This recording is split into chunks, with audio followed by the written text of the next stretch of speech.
Beyond Gender, a Declaration of Humanity by Zion M.Lubogo. The most famous broadcaster in America is Oprah Winfrey, a woman.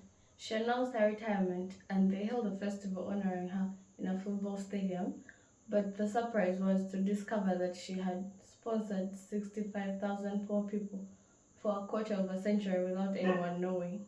Many of them attended the stadium and 450 people came out with candles. Five of them were professors at Harvard University who gave a short sermon summarizing it. If it were not for Oprah, we would be in a different place than this. One person changes the lives of 65,000 people, and in secret. Humanity is not a religion, but rather a rank that some people reach. A quote by Socrates. Heading over to the millionaires and billionaires in Africa. Build society, build human capacities instead of competing in building castles and buying exotic vehicles which will become old models in very few years. Be an epitome of humanity. Sponsor children of the poor to school, especially the girl child. Educate one, educate an entire nation. In many parts of the world, women and girls have been disenfranchised due to a multitude of reasons. Cultural traditions that chain them to antiquated roles, political systems that ignore their voices, and an enduring masculinity that overshadows their potential. This marginalization is not confined to any one religion. It manifests in various forms across continents and societies. From the young girl denied an education in the rural villages of South Asia to the woman whose worth is measured solely by her physical appearance in the bustling cities of the West, the narrative remains disturbingly consistent. To continue this way is to strip us of our essence, our humanity. If this systematic disenfranchisement persists, then let it be known I am no longer a girl or a woman or a female. I am now a human being. Cultural norms often dictate the limits of what women can achieve, prescribing roles that confine them to the private sphere. In some cultures, a woman's value is tethered to her ability to bear children and manage a household.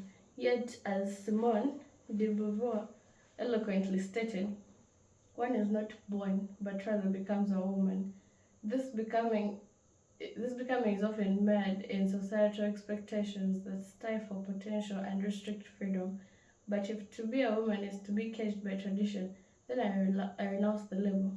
I am a human being deserving of the same unencumbered existence offered to my male counterparts. In the political arena, women's voices are frequently muted and altogether ignored. Representation is sparse, and when present, it is often tokenistic. Political disenfranchisement is a global epidemic, from the corridors of power in developing nations to the parliaments of the developed world. As Malala poignantly noted, we cannot all succeed when half of us are held back. The struggle for representation is a struggle for recognition, for the acknowledgement of our humanity. Thus, I am not a woman fighting for a seat at the table. I am a human being demanding my rightful place in the governance of my own life. The pervasive culture of masculinity often dismisses women's capabilities and undermines their achievements. The notion that strength and leadership are inherently male attributes is a fallacy that continues to plague our progress. Virginia Woolf, in her seminal work, declared, for most of history, Anonymous was a woman. This anonymity is a result of the patriarchal structure that views women as secondary. If my identity as a woman means being overshadowed by masculinity, then I reject it. I am a human being, defined not by gender, but by the breadth of my abilities and the depth of my character. To persist in viewing women through the narrow lens of gender is to deny their full humanity. It is to ignore the multifaceted nature of our existence, our aspirations, and our rights. Therefore, I shed the labels that society has imposed upon me. I am not defined by my ability to conform to outdated norms or my capacity to endure systematic oppression. I am a human being, entitled to some rights, respect, and recognition as anyone else. In this declaration lies a call to action to recognize and affirm the humanity of every individual, regardless of their gender. It is an invitation to see beyond the superficial distinctions that divide us to embrace the shared essence that unites us. As human beings, we possess an inherent dignity that demands acknowledgement and respect. Let us move forward, not as men and women bound by societal constructs, but as human beings equal in our pursuit of life, liberty, and happiness. In every corner of the globe, women are breaking free from the shackles of traditional roles and redefining what is meant to be human. Their journeys are not just individual triumphs, but collective awakenings that echo through time and space. These women, by challenging the overcoming systematic barriers, embody the essence of humanity itself. They remind us that our potential is not constrained by gender, it is instead a boundless expanse limited only by our imagination and determination. Consider Malala, who braved bullets for the right to education. Her story is not just one of a girl defying odds, but of a human being claiming a fundamental right. She once said, "One child, one teacher, one book, one pen can change the world." In her pursuit of knowledge, Malala transcends her identity as a girl from Pakistan. She becomes a symbol of humanity, of human resilience, and the universal quest for enlightenment. In her struggle and victory, we see transformation from a girl seeking education to a human championing the right to learn. In politics, women like Angela Merkel and Kamala Harris have shattered glass ceilings, demonstrating that leadership knows no gender. Merkel's tenure as a Chancellor of Germany reshaped the political landscape of Europe. She led with a pragmatic approach that prioritized human welfare over the partisan politics. Merkel once remarked, "Freedom is the very essence of our democracy. Without freedom, there is no democracy." Her leadership transcends the traditional image of female politicians. She stands as a testament to the power of human governance. Kamala Harris, as the first female vice president of the United States, carries forward the legacy. Her legacy, her rise is a narrative of breaking barriers and redefining possibilities. Harris has often said, "My mother would look at me and she'd say, 'Kamala, you may be the first to do many things, but make sure you're not the last.'" In her words and deeds, Harris embodies the spirit of human perseverance and the relentless pursuit of equality.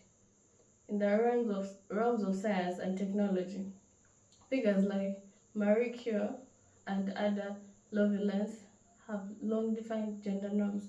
Marie Curie's groundbreaking research in radioactivity earned her two Nobel Prizes, making her a beacon of scientific achievement. She famously said, "I am among those who think that science has great beauty." Her dedication to science transcends her identity as a woman. She represents the universal human thirst for knowledge and discovery. Ada, on the other hand, often hailed as the first computer programmer, envisioned a future where machines could extend human intellect. She wrote, This brain of mine is something more than merely mortal. As time will show, Lovelace's work laid by foundation for the digital age, showcasing the limitless potential of human ingenuity. Women like Rosa Parks and Emmeline Pankhurst have spearheaded social movements that changed the course of history. Rosa Parks' refusal to give up her seat on the bus was a pivotal moment in the civil rights movement.